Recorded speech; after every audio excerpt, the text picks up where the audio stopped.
Kita semua akan menuju kepada Tuhan kita. Pertanyaan sederhana, sampai kapan kita terus dalam pelanggaran-pelanggaran? Sampai kita meninggal seperti orang-orang terdahulu sebelum kita.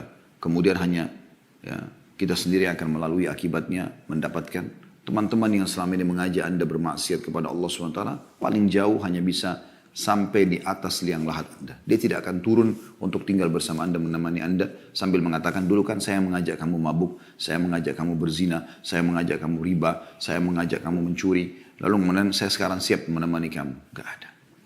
Paling lama mereka 15-20 menit, setengah jam mereka akan tinggalkan dan beraktivitas seperti biasa. Anda akan tinggal sendiri di kuburan tersebut. Sering teman-teman sekalian lewatin kuburan. Selain ucapkan salam sunnah Nabi SAW, Assalamualaikum dara qaumin mu'minin, keselamatan bagi kalian wahai penghuni negeri orang-orang beriman. Ya, antumus sabiqun, nahnu insyaallah bikum lahiqun. Kalian telah mendahului kami akan menyusul kalian. Ghafarallahu mustaqdimina minkum wal mustakhirina minna. Semoga Allah memaafkan orang-orang terdahulu di antara kalian yang sudah mati duluan, dan orang-orang yang di antara kami akan menyusul. Dan jadikan sebagai ibrah, pelajaran, lihat. Gundukan tanah dan batu nisan itu. Di dalamnya orang seperti kita dulu. Persis seperti itu. Yang perempuan yang laki-laki. Cuma mungkin beda suku, beda postur tubuh, beda warna kulit. Tapi sama, manusia. Judulnya manusia. Kita pun akan sama dengan mereka. Jangan nanti teman-teman tiba-tiba Anda jatuh, terpeleset, Anda meninggal, Anda lihat malaikat maut, Anda tiba-tiba sudah tinggal ruhnya menyaksikan bagaimana jasadnya dimandikan, bagaimana dipikul, bagaimana masuk ke kuburan, lalu Anda pindah ke alam barzah dan sampai kepada pembangkitan di mahsyar, sampai akhirnya neraka depan mata, baru Anda mau menyesal semua. Ini rukun iman kita. Oleh karena itu teman-teman, mari sama-sama kita coba. Saya juga sama dengan Anda, sama-sama kita sedang coba menyempurnakan hijrah kita kepada Allah Subhanahu wa Ta'ala. Buku yang sedang kita bahas ini membahas tentang masalah kiat-kiat hijrah dari keadaan yang terpuruk, jauh dari agama, tidak faham, tidak mengingat akhirat, tidak tunduk kepada Allah Subhanahu wa Ta'ala, kepada ketaatan. Begitu dikatakan dalam judulnya, kiat-kiat hijrah dari kemaksiatan dan istiqamah dalam ketaatan. Kesempatan ini insya Allah kita akan bahas tentang masalah judul yang diangkat oleh penulis, jika dosa berulang maka ulangi taubatmu. Perlu saya titik beratkan dulu, bahasan ini teman-teman sekalian bukan berarti, oh ternyata pintu tobat masih dibuka. Ya nggak apa-apa saya buat dosa lagi. Nanti saya tobat lagi. Bukan itu maksudnya. Siapa yang menjamin Anda, teman-teman sekalian, pada saat Anda sudah taubat, lalu kemudian Anda buka pintu nasihat, Anda masih bisa taubat lagi. Mungkin Anda tidak sempat taubat. Berapa banyak orang yang tadinya sudah istiqamah di jalan Allah Subhanahu wa Ta'ala, dia sudah bisa merasakan walaupun sedikit nikmat keimanan, nikmat sholat berjamaah, nikmat tutup aurat, nikmat berdoa, nikmat berzikir, nikmat majelis ilmu. Dia sudah bisa merasakan manisnya iman. Tapi karena dia merusak sendiri dengan pergaulan, dengan lingkungan, dengan tempat kerja, dengan tontonan, dengan hal-hal yang didengar dan segala macam, dan dia tidak segera taubat kepada Allah Subhanahu wa Ta'ala, akhirnya dia terjerumus dalam dosa. Dan ternyata dia meninggal dalam keadaan itu. Sehingga akhirnya ada konsekuensi hukuman. Kita butuh teman-teman sekalian, pada saat kita sudah taubat kepada Allah Subhanahu wa Ta'ala, taubat yang tulus, yang sudah kita bahas pada bulan yang lalu, dan kita istiqomah di atas kebaikan itu. Oleh karena itu saya pernah sampaikan kiat-kiat istiqomah dari kami, jangan pernah tinggalkan majelis ilmu. Selalu dengarkan, buat simbol hidup kita tidak ada hari tanpa ilmu. Kemudian amalkan ilmu itu. Sudah berapa kali Anda dengarkan tentang sholat malam, tentang sedekah, tentang zikir, tentang doa, tentang segala macam amal soleh. Sudahkah Anda terapkan dalam kehidupan Anda? Terapkan. Dan sudah sering saya bahasakan, paksakan. Paksakan sholat malam, paksakan sholat duha, paksakan sholat ke masjid, paksakan baca Quran, paksakan berzikir, paksakan berdoa, paksakan bakti sama orang tua, paksakan bersedekah, paksakan haji dan umroh, paksakan semuanya. Walladzina jahadu fina lanahdiyannahum subulana, kata Allah SWT. Orang-orang yang memaksakan diri, berusaha ya, menuju ke jalan kami akan berikan dia panduan ke jalan-jalan kami. Paksakan saudaraku sini. Di tangan Anda semua keputusan itu. Kemudian bentuk komunitas yang baik. Mulai sekarang semua teman-teman harus yang soleh bagi laki-laki dan soleh bagi perempuan. hapus semua dan keluar dari grup di WA yang tidak ada manfaatnya. Isinya foto-foto vulgar, perkataan-perkataan yang tidak baik, gunjing orang. Tutup. Anda manusia, lemah. Kita ini lemah teman-teman sekalian. Mudah sekali terpengaruh. Kita ini sangat sensitif manusia itu. Sangat sensitif. Saya pernah bahasakan dan saya kasih contoh, saya ulangi lagi. Saya bisa pada saat memegang misalnya taplak meja ini, saya bisa seketika mengetahui kalau benda ini kasar atau halus. Saking sensitifnya manusia.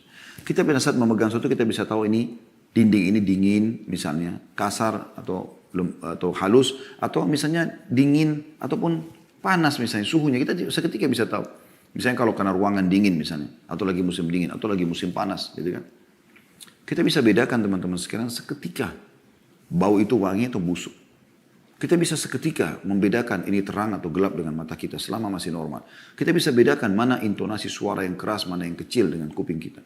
Kita bisa bedakan dengan lidah kita, oh ini manis, oh ini asam, oh ini pedas. Kita bisa rasakan semuanya seketika. Jadi kalau Anda mendengar sesuatu yang berbau kemaksiatan lalu Anda mengatakan saya tidak terpengaruh, itu nggak mungkin. Memang harus tutup kuping itu. Para salafus saleh kalau lewat mendengarkan musik atau mendengarkan sesuatu yang bisa mengganggu imannya, mereka tutup kuping mereka. Segera selamatkan diri. Lisan, kontrol. Sebelum mengucapkan teman-teman, pikir dulu, ucapan ini perlu nggak saya sampaikan? Perlu nggak saya ucapkan? Kalau enggak, jalankan sabda Nabi SAW. Man kana yu'minu billahi wal yawmil akhir falyakul khairan aw liyasmut. Sampai mengaku beriman kepada Allah dan hari akhir, ucapkan yang baik saja atau dia diam. Sampai pernah Nabi SAW mengingatkan, banyak orang masuk neraka karena lisannya. Maka kata Mu'adz bin Jabal, ya Rasulullah, apakah kami akan dihisab sama Allah karena lisan kami? Kata Nabi SAW, celaka hai Mu'adz kalau kau tidak tahu. Mayoritas orang masuk neraka justru karena lisannya. Sampai kata Nabi SAW, siapa yang bisa menjamin untukku apa yang diantara dua pipinya, lisannya, dan apa yang diantara dua kemaluan, dua pahanya, kemaluannya, maka aku akan jamin baginya surga. Kontrol. Kontrol teman-teman sekalian. Keputusan di tangan Anda. Dan Anda akan bertanggung jawab dengan itu semua. Bentuk komunitas yang baik. Nggak ada lagi grup-grup yang berbau kemaksiatan. Nggak ada lagi teman-teman tempat curhat yang aneh-aneh. Tidak ada lagi tontonan hal yang didengar yang bisa membuat Anda terbawa dengan arus mereka. Kata Nabi SAW, min husni islamil mar' tarkuhu ma la ya'ni. Termasuk kesempurnaan Islam seseorang adalah meninggalkan apa yang tidak ada bermanfaat bagi dia. Atau tidak ada hubungannya sama dia. Ada orang subhanallah sibuk buka handphone, medsos, nyari yang tidak ada manfaat. Tidak ada hubungannya sama dia sama sekali. Masuk ke alam politik, dia sendiri bukan politikus, bukan alamnya. Atau masuk membahas tentang masalah rumah tangga orang lain, artis fulan yang cerai, ini, itu, segala macam. Semua informasi terkumpul. Kenapa Anda tidak lebih baik maksimalkan memori Anda itu untuk hafal Quran, untuk hafal hadis, isi dengan amal-amal saleh. Minimal ya dicatatkan pahala walaupun itu sunnah, bukan sebuah kewajiban. Daripada nanti buku amal kita terisi dengan hal-hal yang kosong, menghayal, tidak ada gunanya. Tidak ada gunanya teman-teman sekalian. Menyesal loh terakhir itu, ingat itu. Akan menjadi penyesalan. Semoga Allah selamatkan kita. Bahasan kita teman-teman sekalian adalah, kalau seandainya ada orang lakukan taubat nasuha, dia maksiat lalu dia taubat nasuha. Dengan syarat yang sudah kita sampaikan, Imam Nawawi rahimahullah mengatakan 3 syarat, meninggalkan dosa itu seketika, menyesali dan berjanji sama Allah tidak akan mengulanginya. Akan diterima taubatnya. Tapi berjalan waktu, ternyata dia mengulangi lagi dosa. Dengan tidak ada maksud dari awal pada saat dia taubat. Ya. Misal setelah 5 tahun, 10 tahun kemudian dia terjerumus lagi dengan perzinahannya, atau dengan ghibah atau apa saja. Karena lemahnya iman pada saat itu. Apa yang harus dilakukan? Taubat lagi. Tapi ingat ya, bukan taubat ini direkayasa. Artinya gini, dari awal waktu dia taubat pertama, dia tinggalkan dosa. Baiklah, zina berhenti. Sesali, tapi dia belum berjanji, belum bertekad. Kalau ada kesempatan satu waktu, saya juga gampang taubat. Berarti taubat awal sudah tidak diterima sama Allah SWT. Ini betul-betul murni, dia tidak mau, dia menyesal, dia tekad benar-benar bulat. Satu waktu memang lemah imannya, lalu kemudian dia terjumus lagi. Apa yang harus dilakukan? Taubat lagi. Karena syaitan berhasil menyerang dia pada saat itu. Tugas dia adalah melawan syaitan itu. Melawan syaitan dengan apa? Dengan memberhentikan serangan syaitan tadi. Maksiat itu adalah serangan syaitan. Ibarat Anda kalau sedang ada godaan untuk berbuat dosa, misal mendengar yang haram, melihat yang haram, tangan menjamah yang haram, kemaluan melakukan yang haram, kaki melangkah yang haram. Ini sebenarnya Anda sedang diserang sama syaitan. Saya ulangi lagi. Anda sedang diserang sama syaitan. Yang ketiga kali saya ulangi. Anda sedang diserang oleh musuh Anda, syaitan. Pertanyaan saya teman-teman sekalian. Kalau Anda sedang diserang, apa yang Anda lakukan? Renungi, perkataan ini renungi. Kalau Anda sedang diserang oleh musuh, apa yang Anda lakukan? Diam saja kah? Atau menangkis dan melawan? Nggak ada pilihan lain. Kalau Anda diam saja, berarti syaitan atau musuh kita leluasa. Dia mau penggal leher kita, dia mau tusuk dada kita, dia mau tusuk perut kita, terserah dia. Dan itu berbahaya. Kecil saja cuilannya sudah cukup membuat kita kesakitan. Allah mengatakan tentang syaitan, aduun lakum fattakhidu adua. Musuh kalian maka jangan jadikan dia sebagai musuh. Tugas saya apa? Tangkis. Kan gitu. Kalaupun kita sudah menangkisnya, misalnya ada bisikan untuk berzina atau untuk ini dan untuk itu, lalu kita tangkis, enggak, saya enggak mau. Terus aja itu. Terus aja bekerja karena dia lagi serang. Nah, caranya gimana supaya kita malah ya membuat dia jadi nggak bisa menyerang lagi kita. Kita harus kuat sekali bentengnya. Benteng ini adalah keimanan. Jadi beda teman-teman sekalian kalau benteng Anda itu cuman kalau kita ibaratkan rumah seperti pagar dari kayu yang rapuh. Ular datang dan ular ini mau masuk menyerang Anda. Maka dia dengan leluasa mematok kayu itu mungkin bisa merusaknya gitu. Tapi kalau Anda punya pagar atau tembok beton, ular ini biar matok nggak bisa apa-apa, patah malah giginya. Karena kuatnya. Nah kekuatannya teman-teman adalah ilmu, amalkan ilmu itu, selalu ya berdoa, berzikir. Itu ada senjata-senjata Anda. Kapan ada serangan langsung Anda bisa tepis, bahkan Anda bisa menyerang kembali. Kalau kita serang dia, serangan itu adalah dengan senjata-senjata yang ada. Kita berzikir isti'adah. Kita bertaubat kepada Allah SWT. Ini semua senjata-senjata yang luas. Dan senjata yang paling luar biasa menghanguskan, membumi-hanguskan syaitan itu adalah taubat. Karena kapan dia menyerang, kita langsung tangkis dengan taubat itu. Astaghfirullah wa atubu ilaih. Saya nggak akan lakukan. Maka dia akan kalah secara otomatis. Sampai pernah dinukil dalam sebuah riwayat. Iblis berkata, saya akan terus menyesatkan hamba-hambamu ya Allah. Dari turunan Adam. Kata Allah SWT, saya akan terus memaafkan mereka selama mereka beristighfar dan bertobat. Iblis juga berkata, dinukil dari Ibnul Qayyim rahimahullah, beliau mengatakan, Iblis berkata, aku membinasakan anak Adam dengan dosa dan pelanggaran, dan dia membinasakanku dengan istighfar dan la ilaha illallah. Jadi kita sebenarnya bisa kita menyiksa syaitan, melawan dia, mengalahkan dia dengan amal-amal saleh. Dia tersiksa karena dia berusaha untuk menyerang tapi tidak pernah bisa. Senjatanya tidak secanggih kita. Kita sangat canggih teman-teman. Zikir itu sangat canggih, doa sangat canggih, sholat malam itu canggih luar biasa. Iblis ibaratnya cuma pakai pisau dapur, Anda ini pakai nuklir. Apa yang bisa dilakukan? Buat aja itu. Ya. Tidak apa-apa zina. Tidak usah zikir. Tidur aja masih malam. Masih panjang malam. Anda kan bisa tolak. Tidak, saya nggak mau. Anda bangun. Terus setan buat apa? Menjelma depan Anda, mencekik Anda, memaksa? Nggak bisa. Dia lemah. Kata Allah SWT, inna kaida syaitani kana dhaifa. Dia sangat lemah. Anda punya banyak perangkat-perangkat mutakhir yang Allah SWT sudah siapkan. Ayo teman-teman, lawan dia sampai hanya batas ajal datang. Saya akan bacakan apa yang dikatakan oleh penulis di sini. Di halaman 53, judulnya jika dosa berulang, maka ulangilah taubatmu. Ulangi bertaubat. Ada kalanya seorang pemuda jatuh dalam dosa, lalu dia menyesal, bertaubat, dan menjauhi dosa tersebut. Kemudian dia melakukan dosa kembali, lalu dia bertaubat, dan demikian seterusnya. Kemudian saat itu dia bertanya-tanya, apakah saya boleh bertaubat setelah itu? Syaitan memang sengaja bersandar pada kelemahan tersebut untuk meyakinkannya supaya tidak bertaubat dan bahwa dia bukan orang yang bersungguh-sungguh. Jadi kalau orang sudah buat dosa lalu bertobat, jarang waktu lama, lalu dia buat dosa lagi. Nah di sini syaitan berusaha dia tidak taubat. Kenapa? Karena kalau dia taubat, Berarti kan dimaafkan lagi sama Allah SWT. Dia kayak menyerang syaitan itu. Syaitan tidak mau. Kalau dia sudah berhasil lukai tubuh kita, dia nggak mau teman-teman sekalian, ya sudah selesai. Enggak, dia akan coba berusaha mematikan kita. Ya, berusaha terjerumus dalam dosa-dosa. Dari zina-zina yang kedua, zina yang ketiga, zina yang keempat. Seakan-akan kita tidak usah bertobat. Atau tidak diterima taubatnya karena terlanjur mengulangi dosa. Ini semua waswas syaitan. Justru pada saat itu yang paling Anda butuhkan adalah taubat. Ulang lagi, taubat lagi. Kata beliau, tetapi jika dia berfikir dalam hati dengan sungguh-sungguh, dia akan mengatakan dosa yang pertama telah berlalu dan aku telah bertaubat darinya. Sedangkan ini adalah dosa yang lain dan aku harus bertaubat darinya. Lebih baik aku meninggal dalam keadaan bertaubat daripada aku mati dalam keadaan tetap melakukan dosa. Dalam sunnah nabawiyah, maksudnya dalam hadis Nabi SAW, ada riwayat yang menegaskan makna di atas.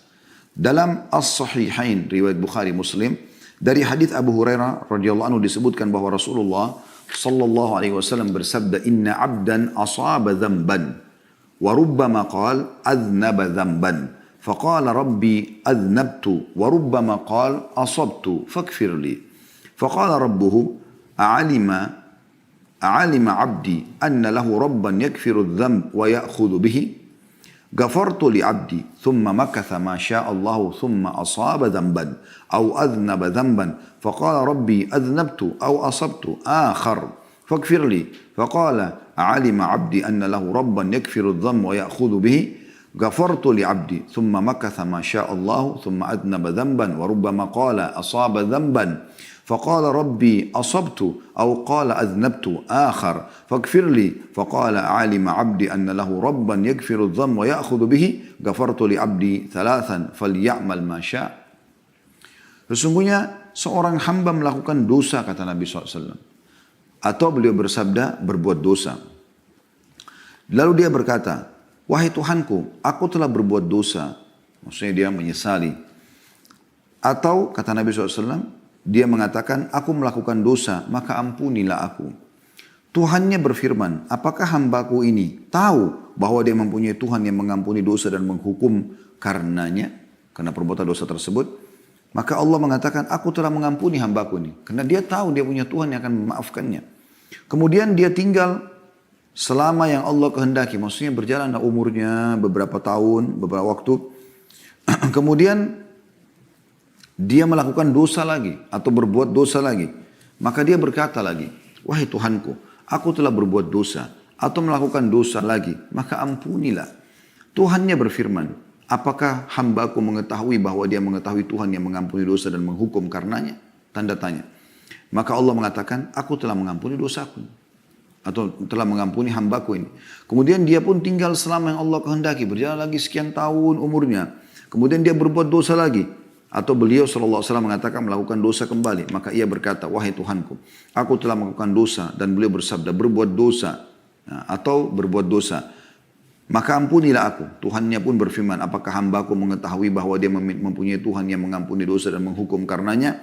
Aku telah mengampuni dosaku. Aku telah mengampuni hambaku 3 kali. Maka lakukanlah apa yang dia kehendaki. Hadis ini riwayat Bukhari nomor 7507, Muslim 2758. Itu yang dimaksud di sini adalah bahwasanya dia setelah itu boleh beramal saleh, tidak ada masalah, yang penting dia sudah taubat.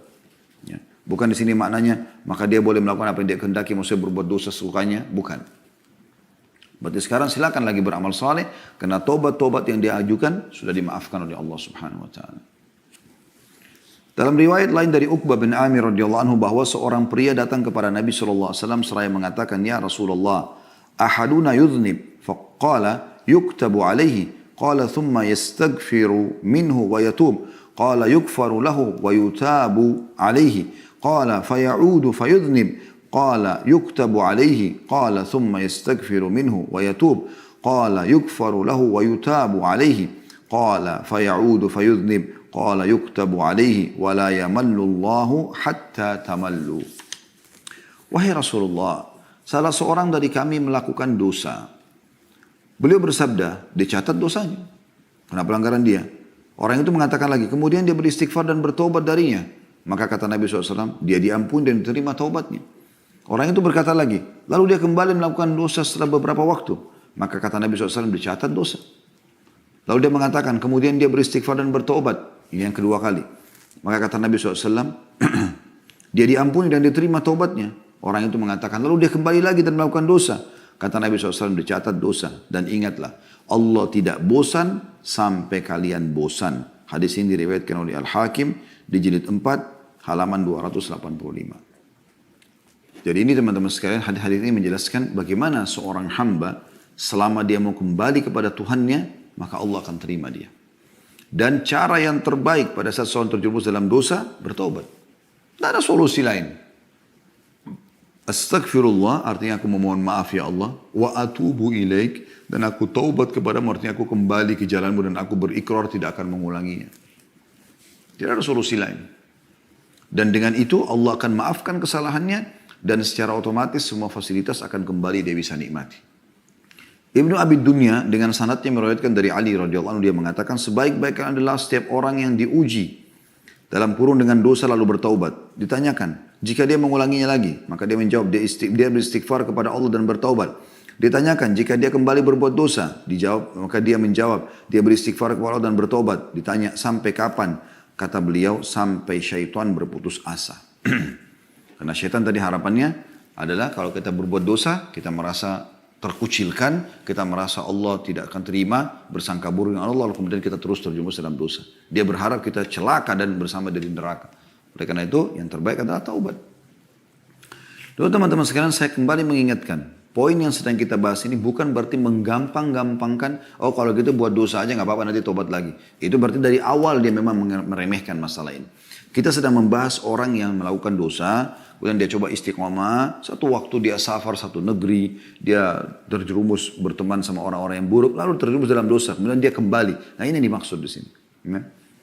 Tidak boleh dia putus asa dari rahmat Allah subhanahu wa ta'ala. Tetap dia kembali kepada Allah subhanahu wa ta'ala. Tentu akan lebih baik, jauh lebih baik dan lebih afdal, orang yang terus istiqomah dan tidak buat dosa. Misal, seseorang atau dua orang, A sama B, dua-duanya umur yang sama, misal sama, anggaplah sama-sama laki-laki atau sama-sama perempuan. Berjalanlah mereka, dua orang bersahabat ini. Tadi yang sama-sama bermaksiat, sama-sama pemabuk, sama-sama narkotika, sama-sama pezina, sama-sama pemain ini dan itu, apalah, judi dan seterusnya. Lalu mereka taubat nasuha. Hijrahlah mereka ini. Sebagaimana sekarang tidak asing, Masya Allah, di beberapa komunitas ikhwan dan akhwat kita, yang dulunya masa lalunya kelam, mereka sekarang sudah hijrah. Baik, berjalan waktu. Setelah berjalan waktu, si A terjerumus lagi dalam dosa setelah 2-3 tahun. Terjerumus lagi dalam dosa-dosa yang dia lakukan walaupun tidak semua diulangi sama dia. Tapi si B tetap istiqomah. Ya. Misal tahun ketiga, tahun keempat si A taubat nasuha, lagi kembali, lalu kembali istiqomah bersama si B. Kira-kira mana yang lebih baik di sini? Lebih baik tetap si B. Ya kan? Karena di waktu yang si A berbuat dosa, walaupun dia taubat Allah maafkan, di detik-detik yang dia pakai dosa, si B sedang melakukan ketaatan. Iya kan? Misal si B lagi sholat malam, si A lagi di karaoke. Walaupun nanti si A ini taubat nasuha, tapi tetap detik-detik itu kosong dari amal soleh. Si B telah mengisi dengan amal soleh. Kan begitu. Jadi kalau kita tanya mana yang lebih baik, ya tentu yang sudah taubat sekali lalu dia istiqomah. Dan itu dicontohkan oleh para sahabat ridwanullahi alaihim. Mereka sekali masuk Islam, sekali taubat, mereka terus sampai meninggal dunia. Bahkan mereka berkorban ya, jiwa, hartanya sampai supaya mati dalam keadaan Islam. Nah, kalau ada yang terjun dalam dosa, dia akan diterima taubatnya. Selama memang dia masih taubat nasuha. Tetapi, walaupun nanti dimaafkan dosanya, tapi ada detik-detik di waktu dia buat dosa yang dia tidak terisi amal saleh. Mungkin orang yang seumur dengan dia nanti akan mengalahkan dia di sini karena diisi dengan amal saleh. Mudah-mudahan ini bisa ditangkap pesannya. Kemudian pernah ditanya juga kepada Al-Hasan Basri rahimahullah, kenapa salah seorang dari kita tidak malu kepada Tuhannya? Dia memohon ampun atau ampunan atas dosanya, kemudian mengulangi lagi. Beristighfar, kemudian mengulanginya lagi. Maka dia menjawab, syaitan ingin menanamkan demikian kepada kalian. Karena itu jangan kalian bosan beristighfar. Syaitan ingin tanamkan, kan tadi, misalnya dia buat dosa lalu dia tobat nih. Mulai dia istiqomah, ini syaitan luar biasa, ngatur strategi yang luar biasa. Supaya anda terjerumus lagi dalam dosa. Kalau anda tidak bisa, ya sudah, dia kalah. Gitu kan? Hanya sampai ajal nanti datang, saya bilang. Baik, anggaplah di tahun ketiga, tahun kelima, tahun ke-10 anda kembali terjerumus dalam dosa. Berarti syaitan berhasil tuh. Ada satu strategi dia yang berhasil dia tembuskan kepada anda. Tadi saya sudah bilang, caranya adalah harus lawan. Melawan, tidak boleh dibiarkan. Senjata yang paling bagus, taubat. maka akan tertutup lagi pintu dia sekian tahun ke depan. Bahkan mungkin sampai kita meninggal. Jangan dibiarkan dia leluasa melakukan perbuatan-perbuatan yang merusak kita. Umar bin Abdul Aziz rahimahullah, salah satu khalifah yang masyhur dari Umayyah, pernah berkata dalam khutbahnya, wahai manusia, barang siapa yang melakukan satu dosa, maka hendaklah ia beristighfar dan bertobat kepada Allah. Jika dia kembali melakukan dosa, maka hendaklah dia beristighfar dan bertobat kepada Allah. Jika dia kembali melakukan dosa lagi, hendaklah dia beristighfar dan bertobat kepada Allah. Sebab itu tidak lain adalah kesalahan-kesalahan yang dikalungkan di leher manusia. Sesungguhnya puncak kebinasaan itu terletak pada sikap meneruskan kesalahan-kesalahan tersebut. Artinya, lebih baik dia tidak lakukan, tapi kalau dia sampai lakukan, dia segera taubat. Jangan dia biarkan dirinya terjerumus. Ya sudahlah, kayaknya saya sudah terlanjur melakukannya. Sudah diulangi lagi. Jadi akhirnya makin menghancurkan dia. Sama ibaratnya orang minum racun, minum sedikit, kayaknya nanggung deh, minum aja semuanya. Ya bisa membinasakan. Tadi sedikit aja sudah bisa merusak tubuhnya, organ tubuhnya. Sekarang dia minum lebih banyak, maka akan lebih banyak. Seperti itu dosa. Banyak orang tidak paham ini. Dia pergi berzina, nyesal nih. Allah juga menyesal. Tapi akhirnya dia 2-3 hari gak berhubungan sama pacarnya atau lawan jenisnya. Tapi setelah itu kontek-kontekan lagi seminggu, lalu kemudian ketemu lagi, berzina lagi. Begitu terus. Akhirnya terjerumus dalam kemaksiatan kepada Allah SWT. Bahaya sekali ini. Ya. Harusnya dalam masa penyesalan itu, betul-betul dia tutup dirinya, dia tidak mau lagi berhubungan dan segala macam, kecuali yang halal dengan cara pernikahan itu lain. Kalau enggak ditutup sama dia. Nah kalau tidak berarti dia akan dalam kebinasaan. Itu yang beliau katakan, kebinasaan justru kalau terus-menerus dalam kemaksiatan tersebut. Justru tidak taubat. Jadi tadinya cuma luka 1 titik saja ditusuk oleh setan, sekarang sudah pindah ke sini, pindah ke leher, pindah ke kepala, diluka-lukain. Sehingga kita makin lama sembuhnya. Ya. Kata beliau bahkan makna tersebut masuk dalam kategori firman Allah Subhanahu wa taala yang disebutkan dalam surah Al-Imran ayat 135 yang bunyinya a'udzubillahi minasyaitonirrajim walladzina idza fa'alu fahishatan aw zalamu anfusahum dzakarullaha fastaghfiru lidzunubihim wa may yaghfiru dzunuba innallaha wa lam yusirru ala ma fa'alu wa hum ya'lamun. Dan orang-orang yang apabila mengerjakan perbuatan keji atau dosa atau menzalimi diri mereka, Allah menggambarkan orang yang berbuat dosa menzalimi diri mereka. Allah menggambarkan orang yang berbuat dosa menzalimi diri mereka. Karena mereka kenapa? Mereka menjerumuskan dirinya pada kemaksiatan kepada Allah SWT. Maka ada hukumannya. Dan fasilitas akan dikurangi. Bahkan bisa dihilangkan dari dia. Mereka segera, orang-orang ini, orang yang terjerumus dalam kemaksiatan, mereka segera berzikir atau mengingat dan menyebut Allah, lalu memohon ampun atas dosa-dosa mereka. Dan siapakah yang dapat mengampuni dosa selain Allah? Dan mereka tidak meneruskan perbuatan dosa itu sedangkan mereka mengetahuinya. Jadi kalau sudah tobat jangan ulangi. Tapi kalau terjadi lagi, berarti serangan syaitan lagi lolos. Ingat, lawan, ya, taubat, tutup lagi pintu itu. Dan lebih baik orang yang tidak membukanya sama sekali. Tapi kalau orang sudah terbuka, jangan putus asa dari rahmat Allah Subhanahu wa ta'ala.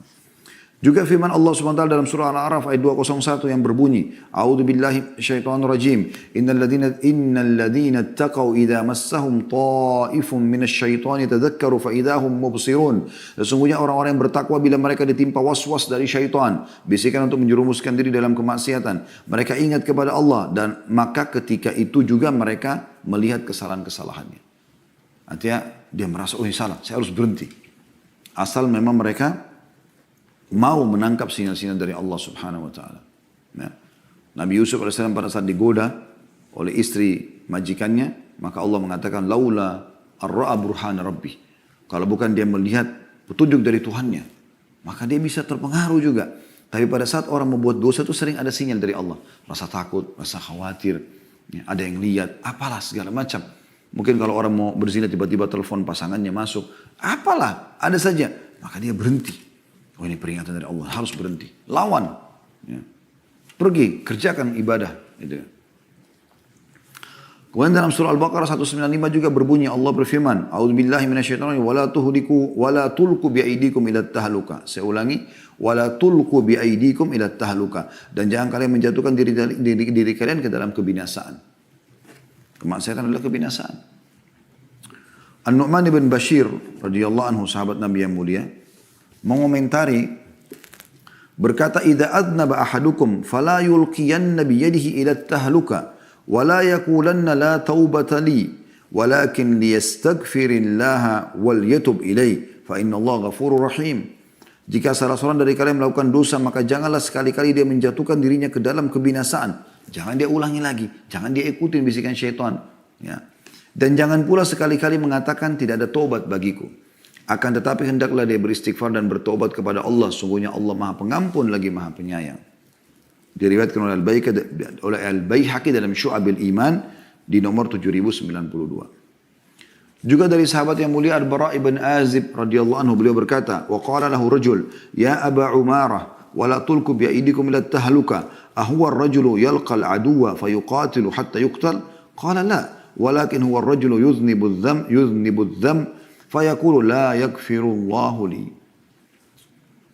Bahwa ada seorang laki-laki bertanya kepadanya, kepada Al-Bara' ibn Azib radhiyallahu anhu. Julukannya beliau Abu Umarah. Wahai Abu Umarah, apa makna firman Allah Subhanahu wa taala dan janganlah kalian menjatuhkan diri kalian dalam kebinasaan, surah Al-Baqarah ayat 195. Apakah maknanya adalah seseorang bertemu musuh lalu berperang sehingga dia terbunuh? Kan di sini kalau sudah terlihat ya, wala tulku bi aidikum ila tahluka. Jangan kalian membinasakan diri kalian. Apakah maknanya ini adalah masuk medan perang bawa pedang lalu hadapi musuh sehingga kita terbunuh? Maka kata beliau, bukan. Tetapi maksudnya adalah orang yang melakukan satu dosa lalu dia mengatakan Allah tidak akan mengampuni dosaku. Ya, diambil dari Al-Baihaqi juga dalam Syu'abil Iman di nomor 7093. Juga firman Allah SWT, فَإِنَّهُ كَانَ لِلْأَوَّابِينَ غَفُورًا. Sesungguhnya Allah Maha Pengampun bagi orang-orang yang taubat. Surah Al-Isra ayat 25. Artinya Allah SWT akan menerima taubat. Tidak ada kata-kata putus asa.